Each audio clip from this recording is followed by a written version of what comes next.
Everyone was there. Friends, people I haven't seen in 20 years. We used to have the same agent. It's the same experience, more or less. The Academy continues. There are so many interesting things about Hollywood and all the big names that we all have seen come out of it. But nothing seems to beat the series of controversies that are often seen in the industry. Some of these are quite expected from some personalities. But for others, we must say that it really does come as a shocker. Outside the personal controversies, there have also been a series of claims on the dark side of the industry that people rarely get to hear about. For the latter, Mel Gibson has been one of the champions of that idea, often raising the alarm of a select few that use the industry as a front for some clandestine activities. Often Oprah's name has been mentioned in relation to this, and some of her activities in the industry seem not to help issues. This video will uncover a side of Hollywood that has never been seen before, inspired by Mel Gibson's claims.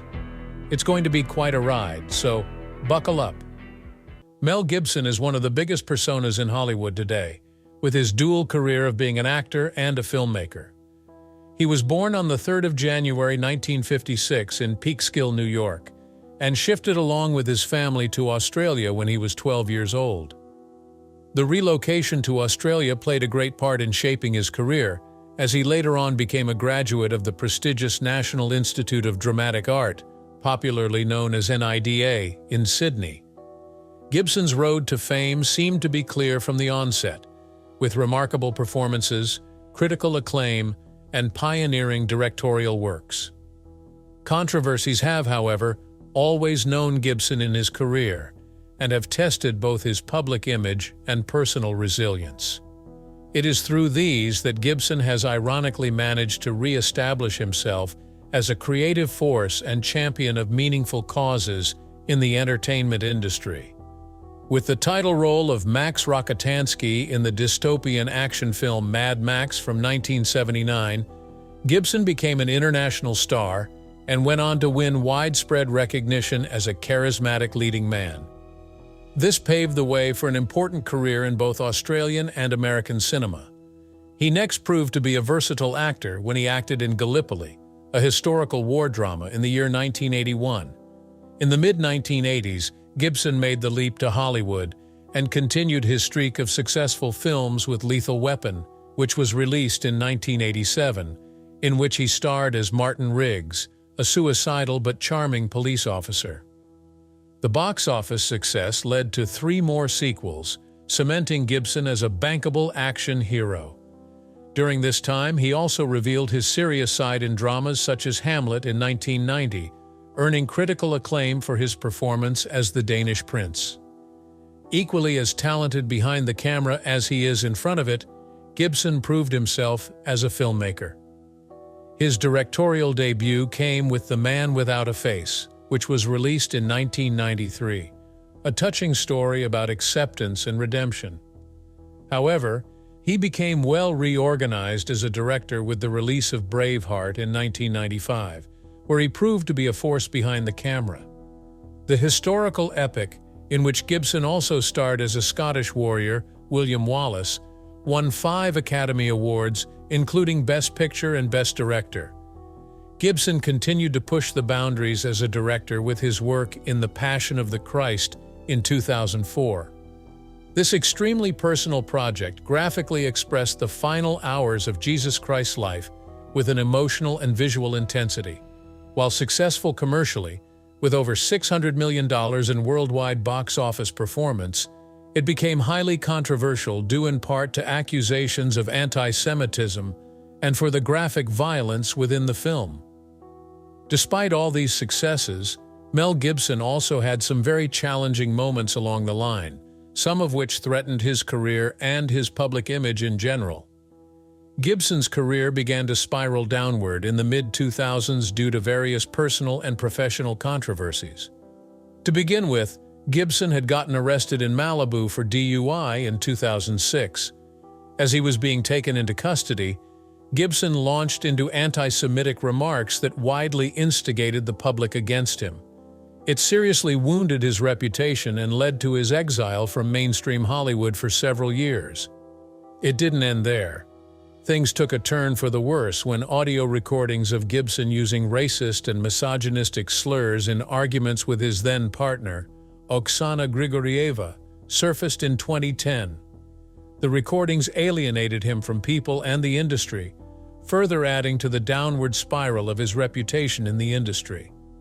Despite such incidents, which are very serious, Gibson slowly managed to embark on rebuilding his career and did quite an amazing job. Before he knew it, people started to once again pay more attention to the dedication and talent that he was putting into his work, which further reduced the weight of his controversies. Arguably, one of his most dramatic comebacks had to be that of the 2016 war drama Hacksaw Ridge. Headed by Gibson himself, this chronicled the unbelievable true-life story of one Desmond Doss, a conscientious objector during World War II who served as a medic, where he ended up saving many lives. It became a surprise hit at the box office, earned 6 nominations from the Academy Awards, and won 2 of those Academy Awards. Gibson's work in Hacksaw Ridge showed the transformation coming into his career, as he was now able to tell an emotionally riveting story on screen. It also told that he was prepared to put greater focus into stories of heroism and sacrifice that had tugged the hearts of the viewers. Since all those controversies, Gibson has tried to advocate for several causes within the industry. He was vocal in the protection of artistic freedom, enabling emerging filmmakers to have a voice. Gibson has also donated to charities for rehabilitation and support of people with addictive behavior, reflective of his own journey toward recovery. Similarly, Gibson's later projects have reflected his focus on storytelling with a purpose. Other films like Dragged Across Concrete, released in 2018, and Father Stu, which followed in 2022, had their focus on morality, redemption, and survival, all of which spoke to Gibson's personal and professional narrative. The legacy that Mel Gibson has left as a star in Hollywood speaks to great creative successes and depressing personal failures that almost ended his career. While his various controversies have left what many feel is an indelible mark on his legacy, his contributions to film as an actor and a director cannot go unnoticed. He has shown time and time again his ability to connect with an audience through powerful storytelling and compelling performances like we have seen in Mad Max through to Hacksaw Ridge. That said, though many despise his redemption arc, it speaks to the complexity of human nature and growth. Gibson went through a deeply tumultuous journey and came out at the end of it as this figure who personified both the pitfalls of fame and also the resilience it takes to overcome them. Today, Mel Gibson continues to give out spectacular works as a filmmaker, actor, and advocate, alongside telling the stories that need to be brought to the attention of everyone. As much as his controversies might have overrun his past, his work ethic guarantees his presence in Hollywood will live on for many years to come. Now, let's take a look at one of the works that he did that seems to stir the air in the industry. Sound of Freedom basically testifies to Mel Gibson's concern for social justice, especially in the fight against child trafficking. The film narrates the true-to-life story of how Tim Ballard and Operation Underground Railroad brought into light the evil machinations of child exploitation. For some reason, not minding the powerful and critical message the movie contains, the film had to face immense resistance from the mainstream channels in Hollywood. Major streaming platforms noticeably declined to host or promote the film, raising suspicion of possible industry motives and efforts to suppress its reach. As you would expect, this has made the public quite interested in the motive behind this resistance. The hesitation of Hollywood to support Sound of Freedom fed speculation about systemic complicity in avoiding such sensitive topics. Critics say that major players in the industry, afraid of the revelation the film brought with it and its probable results in sparking public scrutiny, intentionally sidestepped it. Gibson, however, remained undeterred, using his platform to bring greater awareness and mobilize action on this crisis in our world. Due to his efforts, the film has gathered quite some attention. That this movie succeeded amidst such pushback only underscores a public interest in compelling stories told about major issues relevant to society today. In embracing this project, Gibson merely reconfirmed the role he had long since played as a gutsy purveyor of justice and never one to stare away from the darkness of uncomfortable truths within and outside of the arts. Sound of Freedom is a film that involves more than just a work meant to entertain, but involves an invitation to action as it evidences the power of storytelling for good. Speaking of powers that be in the industry, Oprah Winfrey has been a top player in the industry and has often been pointed to as being shady for some reasons. The name Oprah Winfrey has consistently been spoken alongside some of the most influential and powerful names in Hollywood, if not the whole media world. Even though she is appreciated for her charity and causes, the choices of this media giant have often been questioned because she became friends with highly controversial figures such as Jeffrey Epstein, Harvey Weinstein, and João Teixeira de Faria, known also as John of God. These friendships set a red flag regarding her judgment and responsibility as a social leader. For those who may not know, Jeffrey Epstein and Harvey Weinstein are both names that have become synonymous with abuse scandals that shook the elite world. Oprah has also been accused of having links with the two, but how deep and what nature those relationships took remain in question. For example, there were pictures taken of her and Weinstein at events, and it was reported she promoted a few projects for him. Though she's never faced any allegations of misconduct, proximity to Weinstein seems enough to her critics to raise questions about whether she overlooked red flags. Her friendship with Epstein has similarly given way to speculation, despite scant evidence that might implicate her in his wrongdoing.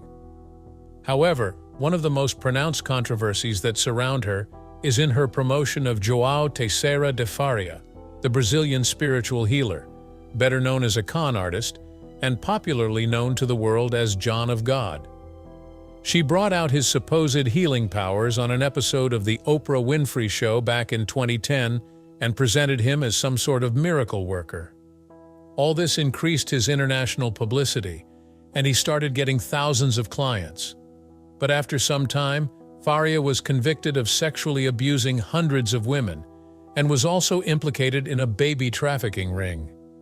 These revelations, however, had many attack Oprah's endorsement of Faria on the grounds of not taking the necessary care to scrutinize him through the process. Others wondered if her platform, which is an enormously powerful one, enabled his crimes by lending credence to his practices. Oprah would later express her utter shock and dismay at those allegations. The incident showed just how dangerous it can get elevating certain figures without thorough scrutiny. A broader criticism and power dynamics could then be seen in that her critics have long held her out to be some kind of guardian for Hollywood, who possesses an inordinately powerful influence over pushing to prominence certain stories and figures. That power has come with its fair share of demands for accountability, especially when some of those she promoted or was close to were accused of heinous crimes. While Oprah has advocated many positive causes, these controversies reflect some of the tension between her public image as a moral leader and the more complicated realities of her relationships within elite circles. Some even started to wonder if she was involved in these controversies. Incidents like the one just described notwithstanding, Oprah still ranks among the most favorite and highly esteemed personalities within the entertainment industry. However, her connections with Epstein, Weinstein, and Faria have amplified critical discourses on the responsibilities of powerful public individuals. The juxtaposition of these controversies with her philanthropic work presents some of the complex, often contentious dimensions of power within and beyond Hollywood. Equally important, Oprah Winfrey is believed to be one of the best philanthropists simply because she has sworn to educate and empower many people, especially women. Among such initiatives had been the establishment of the Oprah Winfrey Leadership Academy for Girls in South Africa in 2007. It was committed to the provision of quality education to girls from different families and promised the graduating girls to emerge as leaders who could meet various global problems in the years to come. However, the institution has not come devoid of controversy, begging the question as to whether this indeed is what she does and serves in her philanthropic missions. The Oprah Winfrey Leadership Academy for Girls was close to her heart. It grew from her own experience of poverty and the urge to use education to uplift others. With a promising dream, the campus opened its gates with much fanfare, promising to usher in academic excellence, mentorship, and life skills for girls from the most underprivileged backgrounds. Oprah had pumped millions into the venture, from handpicking each student herself to harping on the fact that her objective was nothing short of making leaders out of young women. However, despite the goodwill it presumably evinced, the Academy did invite criticism from different quarters for the scandals that would follow this seemingly honorable establishment. The controversies that arose had the effect of fanning these debates, marring the goal of an otherwise bright endeavor. Serious allegations had been leveled against the staff since the infancy years of the Academy. A few months after the school opened its doors to its students for the first time, one dormitory matron was arrested and charged on counts of sexual abuse and assault of several students in 2007. The scandal also created a public relations nightmare. Oprah had to publicly apologize to the students and their families, promising to do all in her power to see that they were safe. She referred to the event as one of the most devastating experiences of her life. These were allegations of abuse, and it only heightened scrutiny over the way the Academy is run and the way its staff is selected. Critics protested that the stringent vetting, one Oprah claimed to have been committed to, begs the question of whether this was unfortunate oversight or symptomatic of deep-seated flaws in the way the institution was managed. It even questioned the overall intention of the establishment. In 2011, another employee was accused of misconduct, further marring the already dented history of the school. Though isolated incidents, they nonetheless contributed to speculation about the real intention of the charity, hinting at a much darker conspiracy. These controversies fired up a larger debate about the character of celebrity philanthropy. Critics had questioned whether such high-profile initiatives valued branding and personal legacy over the good of beneficiaries. The jarring contrast of the Academy's luxurious facilities with the challenges so many public schools face across South Africa also inspired criticism, including accusations that Oprah was creating an enclave of privilege rather than addressing systemic inequities in education.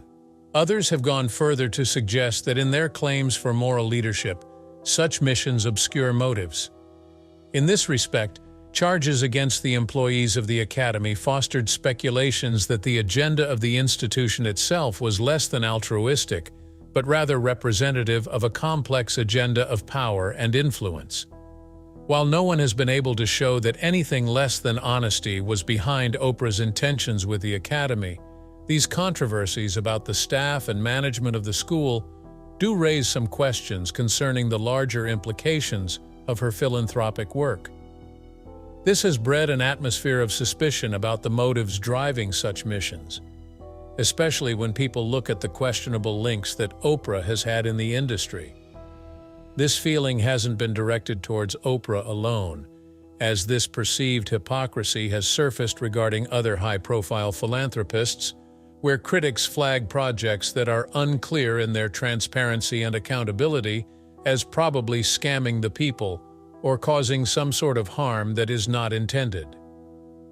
In the case of Oprah, these periodic allegations of wrongdoing surfacing in the industry have also been framed as part of an even larger narrative with regard to her associations with controversial figures such as Jeffrey Epstein, Harvey Weinstein, and John of God, all associations that further complicate her image within the public domain.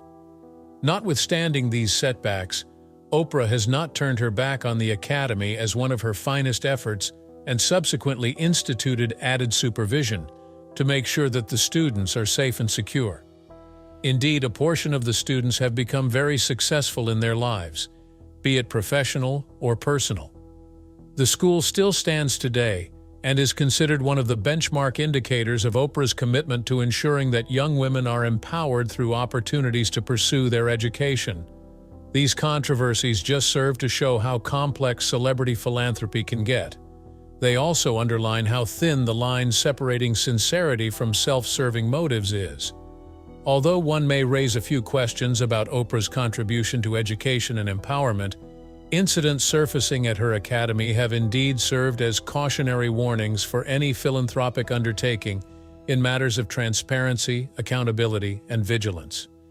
In all, Mel Gibson's claims about the dark side of Hollywood don't seem totally unfounded, and we would love to know what you think about the whole issue in the comments. We will see you in the next one.